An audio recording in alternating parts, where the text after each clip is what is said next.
শহরে ফের বাড়ি ভেঙে বিপত্তি। নারকেলডাঙ্গায় পুরনো বাড়ি ভেঙে আহত এক, হুড়মুড়িয়ে ভেঙে পড়ে বাড়িটি। নারকেলডাঙ্গার 33 নম্বর ষষ্ঠ তলা লেন সেখানকার ছবি। আহত ব্যক্তি যাকে উদ্ধার করেন দমকল আধিকারিকরা, তাকে ইতিমধ্যেই হাসপাতালে নিয়ে যাওয়া হয়। এবং এই গোটা ঘটনায় আরও একবার প্রশ্ন উঠছে পুরনো বাড়িগুলির নিরাপত্তা নিয়ে, রক্ষণাবেক্ষণ নিয়ে।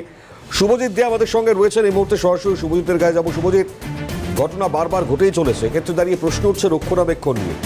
পুরসভার কি বক্তব্য এক্ষেত্রে?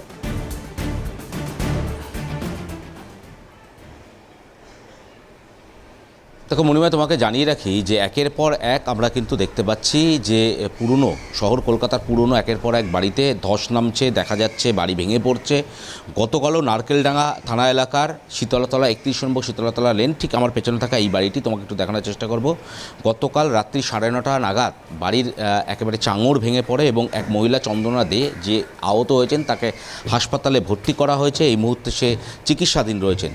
কিন্তু প্রশ্ন উঠছে একটার পর একটা বাড়ি এবং সেই সমস্ত বাড়িগুলিতে কোনো রকমভাবে কোনো রক্ষণাবেক্ষণ হয় না। তার কারণ তুমি একটু বাড়িটার ছবি আমার চিত্র সাংবাদিক গোপাল সেন তোমাকে তুলে ধরছে, তুমি দেখতে পাবে যে বাড়ির বিভিন্ন অংশে তা কিন্তু ফাটল ধরেছে। এবং শুধু তাই নয়, বিভিন্ন অংশে শুধু ফাটল তাই নয়, একেবারে বড় একেবারে অশ্বত্থ গাছ একেবারে নিচ থেকে ওপর পর্যন্ত সেই গাছ উঠে গিয়েছে। এবং বাড়ির একাংশে একদিকে ফাটল, অন্যদিকে গোটা বাড়িটি যে রক্ষণাবেক্ষণের অভাব রয়েছে তা কিন্তু স্পষ্ট বাইরে থেকে দেখলেই বোঝা যায়। ইতিমধ্যে কলকাতা পুলিশের তরফ থেকে গার্ডরেল দিয়ে বাড়ির সামনের যে অংশ সেই অংশ আটকে দেওয়া হয়েছে। বাড়ির ভেতরে যেন কোনো ব্যক্তি না ঢুকতে পারে সেই দিকে নজর রাখা হচ্ছে। বাড়ির ওপরের অংশে থাকতেন চন্দনা দে, কিন্তু নিচের অংশে আরও একটি পরিবার থাকতো, তাদেরকে ইতিমধ্যে একেবারে পাশের একটি ক্লাব সেখানে তাদেরকে স্থানান্তর করা হয়েছে। কিন্তু বাড়ির ভেতরে যে এই যে পরিস্থিতি, গতকাল রাতেও দেখা গেল বাড়ির বিভিন্ন অংশে ফাটল ধরেছে।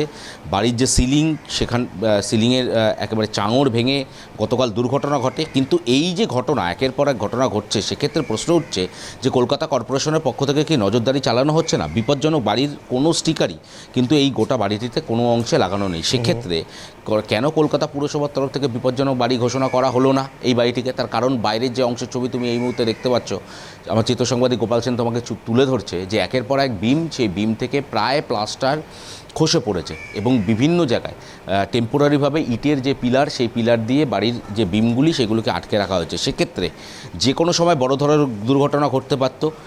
কেন কলকাতা কর্পোরেশনের তরফ থেকে সঠিকভাবে নজরদারি চালানো হলো না, বা কেন কলকাতা কর্পোরেশনের তরফ থেকে বিপজ্জনক বাড়ি ঘোষণা করা হলো না? তার কারণ গোটা বাড়িটি নজর রাখলে দেখা যাবে একেবারে সামনের যে অংশের দেওয়ালগুলি তুমি দেখতে পাচ্ছ, পেছনের অংশ ছবি তোমাকে দেখালাম, যে একের পর এক ফাটল এবং বাইরের যে অংশ রয়েছে সেই একদম। এবং কাউন্সিলরেরই বা কি ভূমিকা শুভজিৎ?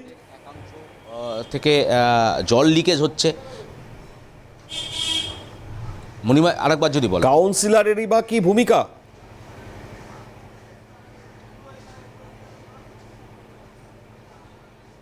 তো গতকাল স্থানীয় পৌর প্রতিনিধি তার সঙ্গে কথা বলেছেন আমাদের আরও একজন সাংবাদিক, তিনি কিন্তু কথা বললেন এবং স্পষ্টত তিনি জানাচ্ছেন যে বিপজ্জনক বাড়ি ঘোষণা না করা হলেও এই বাড়িটি এই মুহূর্তে বিপজ্জনক অবস্থায় রয়েছে, একজন আহত হয়েছেন।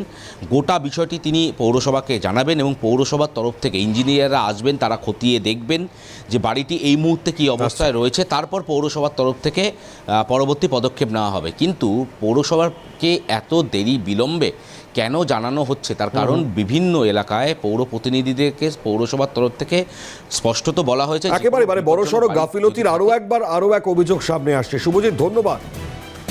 মেয়র পরিষদ স্বপন সমাদ্দার কি বলেছেন শোনাই। বিপদটা আপনি দেখে মনে হবে যখন এটা বিপজ্জনক বাড়ি, কিন্তু যদি থাকলেও থাকতে পারে, ভেতরে কর্পোরেশন খুললে বলতে পারবো। অফিসাররা এসছেন, সঙ্গে সঙ্গে তারা দেখেছেন, ইনকোয়ারি করে তারা ডেঞ্জার যে জায়গাগুলো আছে সেগুলো সরিয়ে দেবে। তো বাড়িতে আর কেউ নেই, আপাতত বাড়িতে কেউ নেই, পুলিশের সহযোগিতায় ওটা লক অ্যান্ড কি করালো। কালকে সূর্য ওঠার পরে ওরা এসে কাজটা করে দেবে। এছাড়া অন্যটা পরিবারও ছিল, আমাদের বিপজ্জনক অবস্থা থাকার থেকে আমরা সরে যাওয়া ভালো গেল না। কিন্তু ওনার তো ভেতরে বৃষ্টিপাতের জন্য হতে পারে, উপরে তো দোতলা বাড়ি, খুব যে 4তলা 5তলা নয়।